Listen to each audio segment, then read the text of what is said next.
This Thrive Loud episode is brought to you by Hinge Consulting. Success on Amazon hinges on well-executed strategies. Contact Hinge Consulting to learn about total Amazon channel management and to see if your business has what it takes to grow over 300% over the next 12 months. That's Hinge Consulting at hingeconsulting.co. Welcome back to another episode of the Very Serious Business Podcast. The show that explores the old ways of making money are the only ways.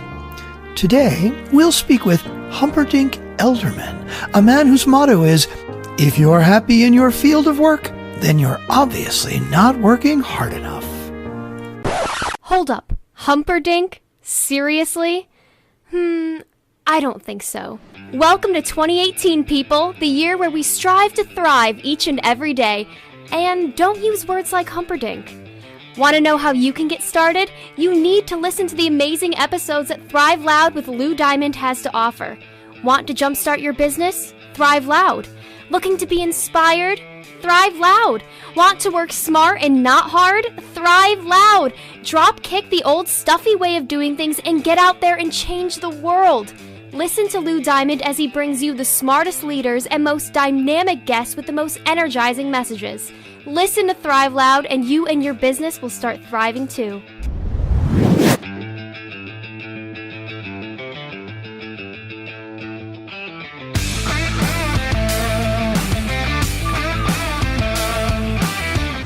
It's time to take an inside look at those that are taking their lives, their businesses, and their passions to the next level.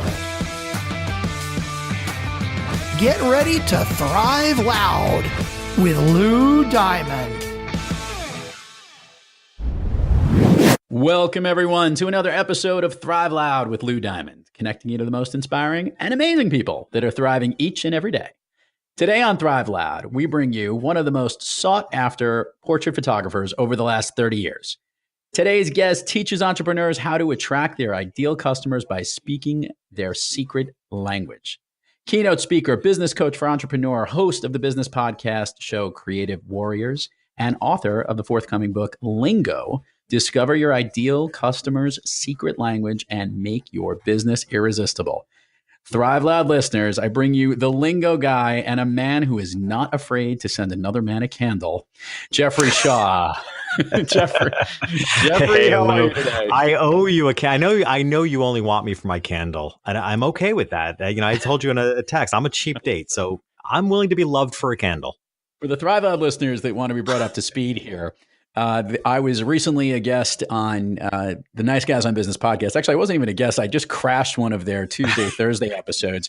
And there was this whole discussion about this really cool candle that Doug had received from Jeff. And I, on the air, said, hey, let's call out Jeffrey Shaw and say, Jeff, if you want to come on the show, I love candles. Send them on over. And sure enough, that's what led actually to us coming on the show here. Yeah. Aside from the fact It was funny. Yeah. Doug on the show said, he whispers into the mic, I don't think he listens to the show, right. But I do listen to the show, but I hadn't heard that yet. But I have to, Lou, I was inundated with messages from people who heard it. We're like, you don't know this. This guest wants you to just come be on his show. So I then went to listen, like, what is going on here? Why am I getting messages from all these people that from somebody who wants me to be a guest on a show and wants me to send him a candle? See, the reason, Jeffrey, is that you and I have these very prestigious, awesome podcast shows, and that other, the show that you gave charity to be on, the Nice Guys, why would you want to listen to it and go through it? Anyway, no, we love Doug, we love Strickland, and more notably, we're very glad to have you on, and it's actually a perfect fit for you to come on to this show. I think the Thrive Loud listeners love to hear a little bit about your journey, and this whole bit about the lingo, I know we will get into because I'm kind of fascinated by it myself. So why don't you take the reins and play guest, because normally you're a host. So this is a fun time for you to sit in this chair and tell us a little bit about you and help the listeners understand and connect all this together. Awesome.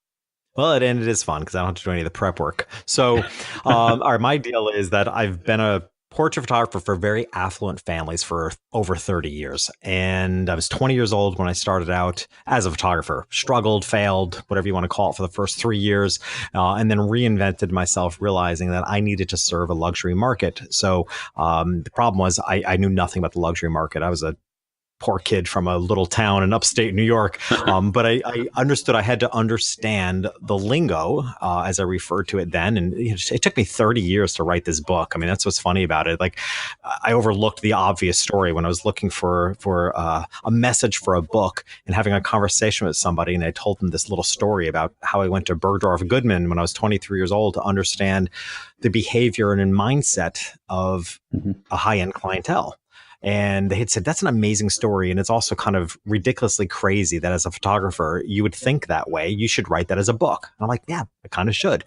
But the idea for me was implanted, more than 30 years ago when I was reinventing myself as a high-end portrait photographer and just really understood that, yes, I could go to high-end brands and I could study, how the brands behave. What was most important, though, and what is most important, is to understand the mindset of the people that go to those brands and buy those brands. Right. So this is how I built my business as a photographer.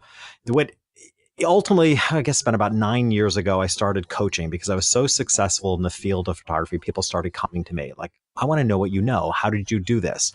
And ultimately, what I realized, Lou, is that I was selling, and I didn't have a respect for it at the time, but ultimately as a photographer, I realized I was selling one of the hardest things you can sell, a luxury product, to one of the most challenging markets there is, the high end.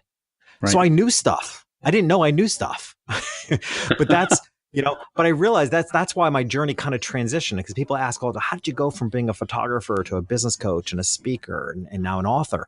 And I am still shooting, by the way. I just do very limited photography work only for past clients.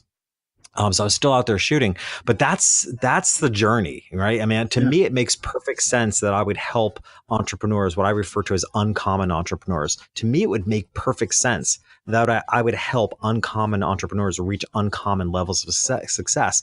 I'm interested in helping people who are doing something different, thinking out of the box. I don't think I'm a very good coach in the corporate sector or perhaps, selling groceries. But man, give me something unique. Give me a way that you need to connect with your customers. That I've got your back on. And that's really the premise from which Lingo was born. So really, really cool stuff. And I was actually interested. I guess you had been a lover of photography, I guess, growing up all the way up throughout your life in the early stage of your years. How did you become a photographer was actually one of the things I was more interested in hearing. Well, actually, I had a darkroom in my house. My father enjoyed photography as a hobby, but I enjoyed the chemicals. And it's interesting to see how things in your life tie in, Lou. And this is something that's always fascinated me, because what I realized, that what I loved about photography initially was what's called the latent image, right? The latent image is unprocessed. Right? Latent image is the image that's embedded on film or on photographic paper that hasn't been brought to life yet until it goes through a chemical process. And I realized this is actually what I love about coaching, right? We all have latent images inside of us. We all have potential that has not yet risen, has not yet been seen.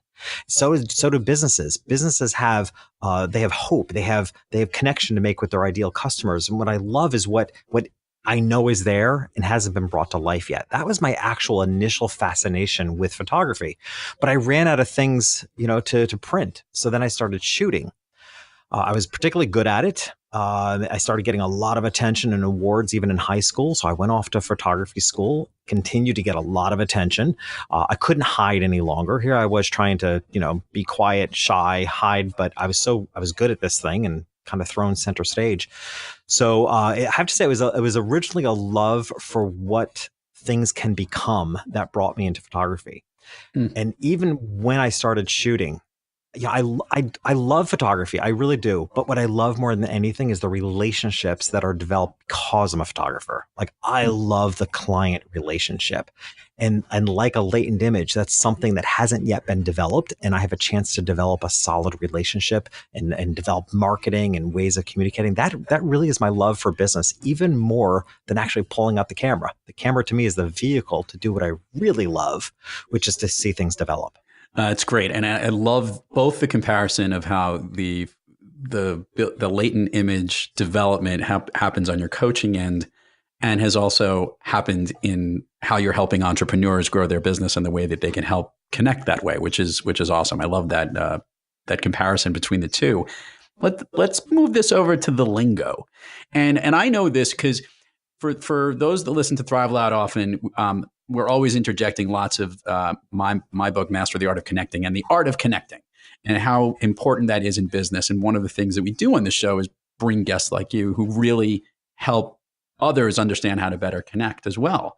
And this lingo that you're tapping into is pretty fascinating.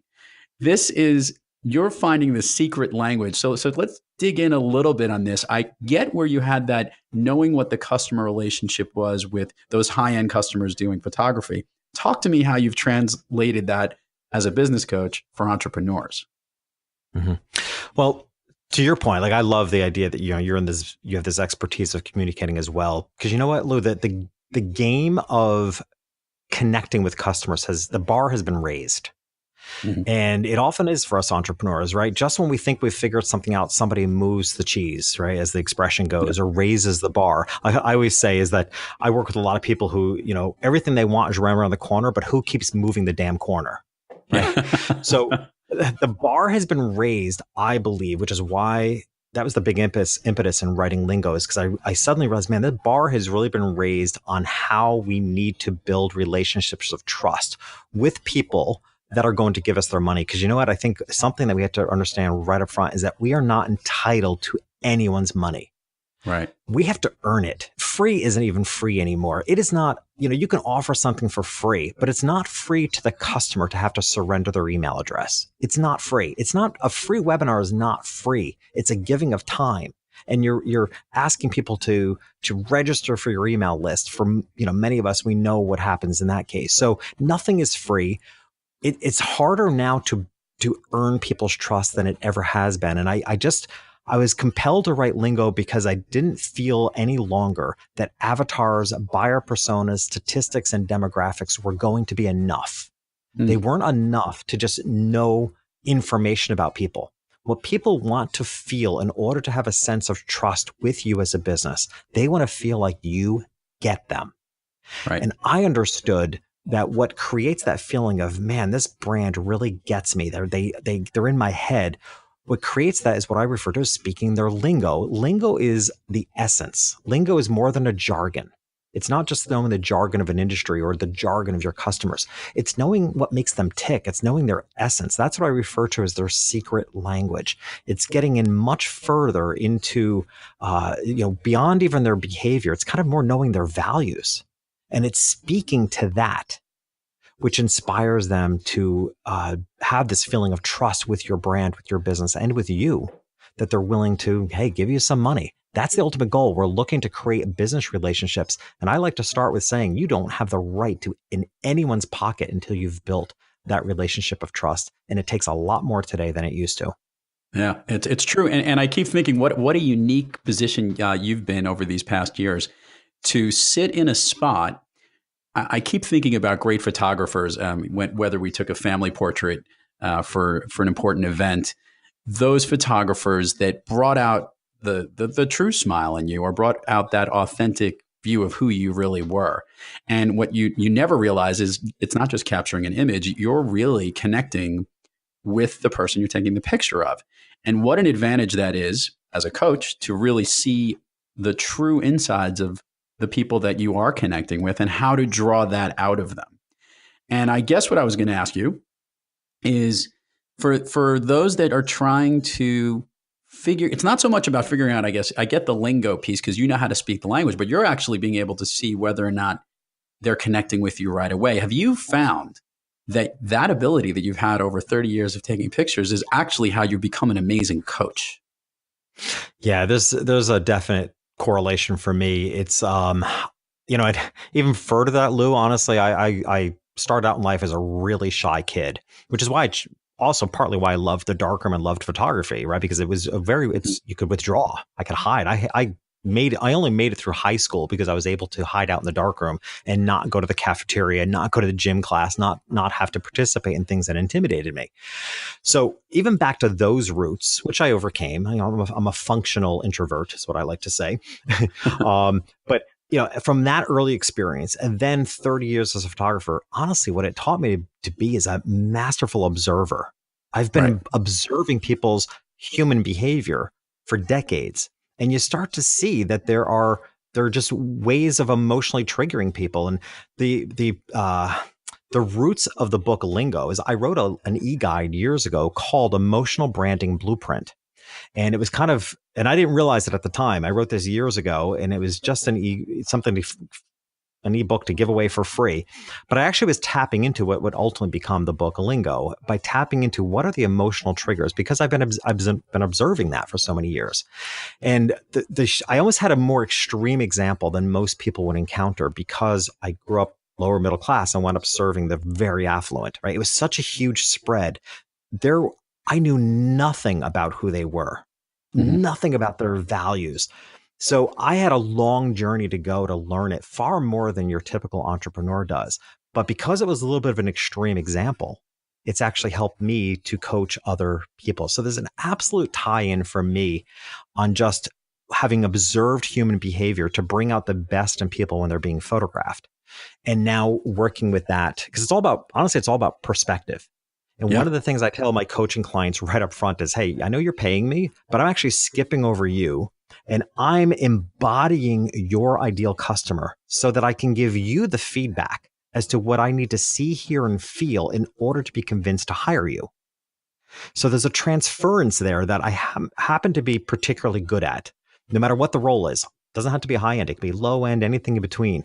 But I think one of my innate skill sets is that ability to be kind of transfer and understand other people's perspective. Yeah.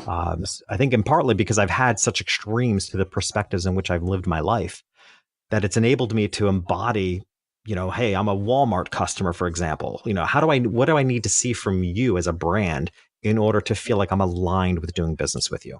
Makes perfect sense. I was going to ask you, speaking, coaching, hosting the podcast, writing, is there one of those that you like doing better than the other? Man, like a lot of multi-passionites, I like them all. I have a hard time. I was asked a terrific question, which I now use on some of my podcast guests. Somebody had asked me once, it wasn't a podcast host, it was actually a coach I had hired.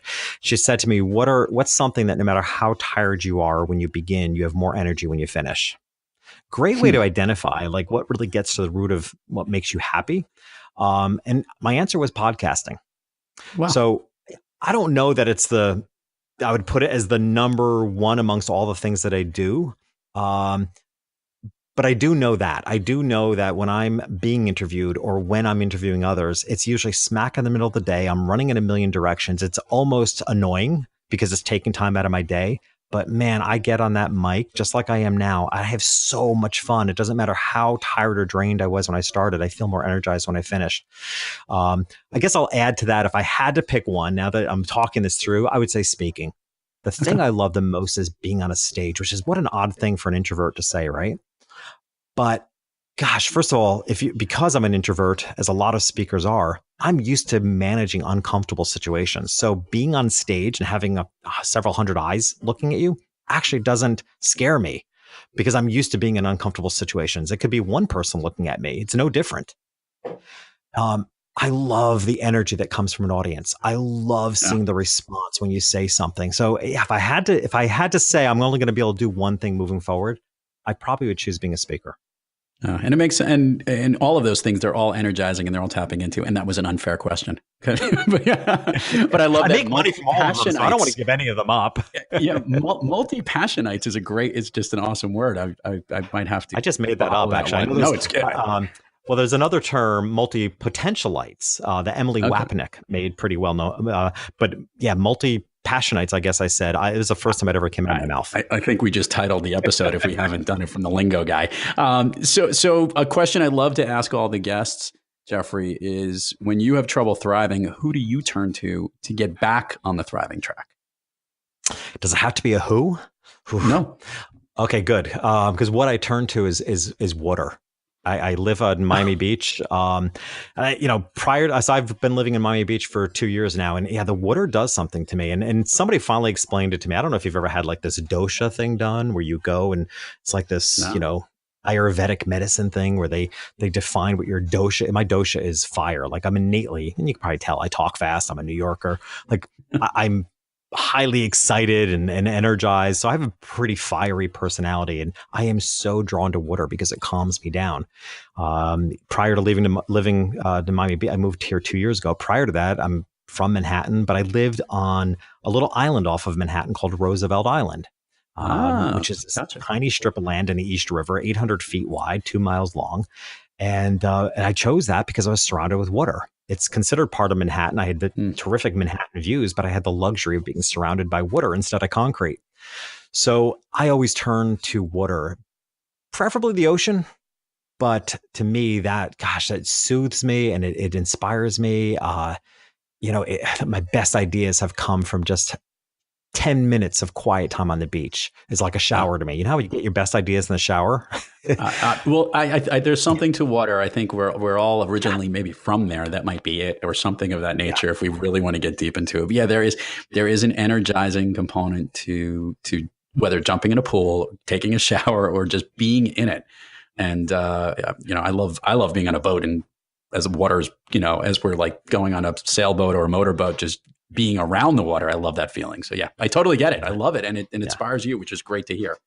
And you live right by it, which isn't so bad. I was just going to comment that if you lived in Manhattan, you'd still be surrounded by water. There would just be a wider amount of space in between. You just don't get to see it. That's true. It is an island. We do forget Manhattan's an island, but living on a little island was, I saw water out of every window. What are you most excited about with your business? You've got a lot of things going on. Obviously, very successful career in the past. Have shifted it in this great way with the book coming out. What are you looking forward to most as this year goes on? Because you've as you said, as a multi-passionite, you've got lots of things bouncing around and on fire at the moment. Yeah. Well, I tell you, a fun thing for me has been, by being on so many podcasts lately, some of the shows I've been on, I was also on years ago. And I've gotten this interesting reaction from a couple of the hosts who have said, man, you're like not the same man that I interviewed 2 years ago, 3 years ago. And I love hearing that, because not just for me, but because of the promise it offers to everyone, that our journey as entrepreneurs, particularly as a marketing journey, if you will, is to constantly get more clear on what we do and what we stand for, so that people can identify you as the known authority for that thing.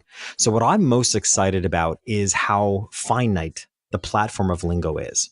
Right? I've loved being a business coach, but it's very broad to be a business coach. People come to me and they want me to fix their whole business, and they want me to develop their entire business model. They want me to, to break up multiple income streams and create their marketing. And hey, I love doing that work. I'm just going to do it on a little bit more of a limited basis, because they're year-long contracts and a lot of work. But what I'm most excited about is I now with Lingo have a specific strategy that I can teach. It's even expanded into offering what I'm calling Lingo Coaching, which is 7 hours. Give me 7 hours of your time, broken up over 7 weeks or 14 weeks, however you want to break it up. But give me 7 hours of your time, and I can fix the major communication breaks in your business. Because what I find, when people aren't getting the results in the business they want, it's because A, they're either speaking to the wrong people, or B, they're saying to the wrong things to the right people. And it's a solvable problem, right? And I can teach that in 7 hours. I can teach it in 7 hours in one day if you want, or give me 7 hours of your time, because I've broken this up into a system. So what I'm most excited about is how I can get results for people quicker than I ever had before, because I think that's what they want. People don't want to wait forever to get the results. I can set them down the right path. It's still up to the entrepreneur to then take action and make sure they get the results they want. But man, I can change their course of direction in 7 hours. And I'm really excited about having something concise and specific. It's awesome. Jeffrey, give all the places where people can find you, all the plugs and online, social media, wherever, so that they know how to reach out and connect with Jeffrey Shaw. Not hard to find, I tell you. So here's what I would like to offer, because again, I like to walk my talk, and hey, I want to make sure anybody listening, hey, that we're the ideal relationship. You may not like my stuff when you dig in deeper. So what I've put together is a Lingo Media Kit. I suggest grab that, lingomediakit.com. because in there's an infographic of the secret language strategy, the 5 steps. There's a free chapter of the book, which is actually the 3rd chapter. I don't just give away the first one. I give away the 3rd one because it's actually the most important. I want to give away the best ones. I gave away the 3rd chapter, and there's also an audio version of that. So my suggestion is grab that, lingomediakit.com. You'll get a better taste of who I am, what I do. And if you like what I see, believe me, there's connections are on that page. You'll find me. And then, my website, jeffreyshaw.com, whatever. But my suggestion is, as I tell my coaching clients as well, find out that you want to know more about me in the first place. So that's my suggestion. Go to lingomediakit.com first. Gotcha. We will put that link on the show notes, which everyone will have a chance to check out and go directly. I'm going to make 2 more questions here because I think this will be good. Let's go to the standard one, which I usually wrap a show up, but I have a better one for the end here. So, Jeffrey, your all-time favorite movie? It's kind of a quirky choice, but my all-time favorite movie is American Beauty. And I sometimes I almost hesitant to say it because I'm such an optimist. It's kind of a twisted movie. I'm assuming you've seen it, right? I have, and Kevin Spacey, Annette Bening. Yes, classic. Yeah, it's a funky Best movie. Picture. Yeah, I absolutely love it. There's elements in it that so remind me of my childhood, for better or worse.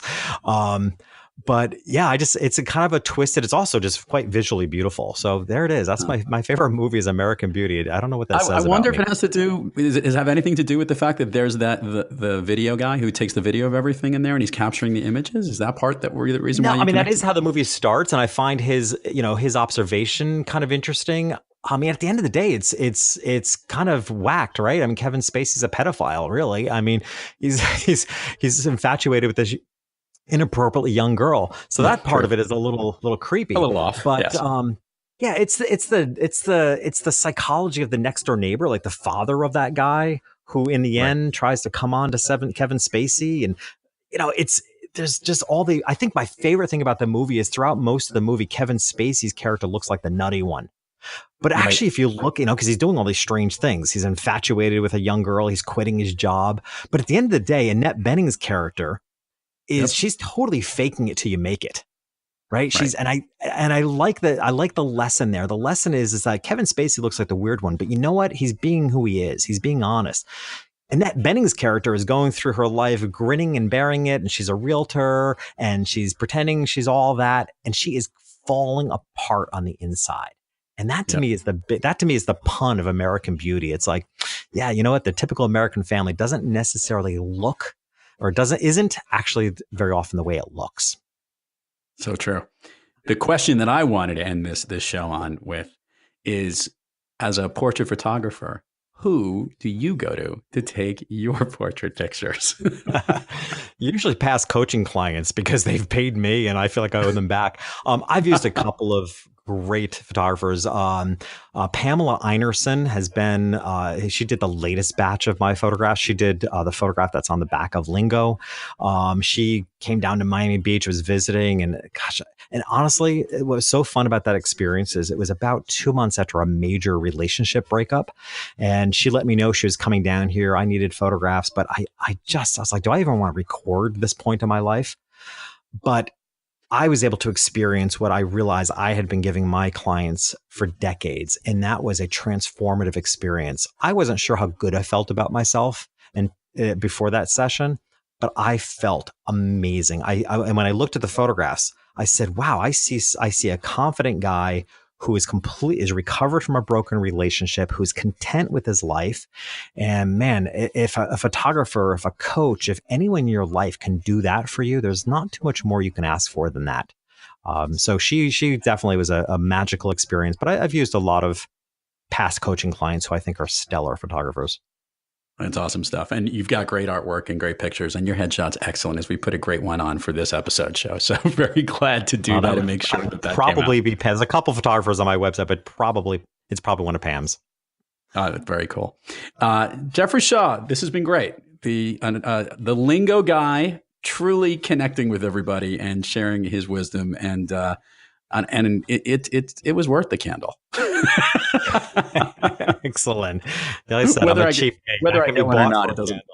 Right. It's just to clarify, this is a custom-made candle. I picked the scent. It's got very meaningful beads on it. Like I sought long and hard to find a white opalite stone to wrap around this candle, because opalite is the stone of communication. Right. So hey, the Lingo Guy, right? I had to create that. So you have no idea the research I went in to find that there's a stone that represents communication. So Jeffrey, here's the best part of the whole story is that we joked about the candle getting you on the podcast show. A previous guest on Thrive Loud, C. Lee Smith, who's the head of Sales Fuel, listened to the episode, sends me a text, "What's your address?" And sure enough, in my hand right now, he sent a candle. He goes, "If that's what it takes to make you happy, here you go." So that's awesome. Well, I'm pretty competitive. So now when I send you my candle, I hope it'll smell better. I'm sure it'll be awesome. Anyway, Jeffrey Shaw, thank you so much for being on Thrive Loud. This was a lot of fun. My pleasure, Lou. Thank you.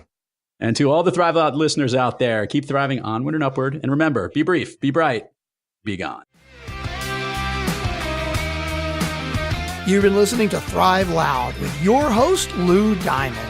Make sure to subscribe on iTunes, Overcast, or wherever you get your podcasts. And follow us on Twitter, Facebook, and Instagram at Thrive Loud. Or find us on the web at thriveloud.com.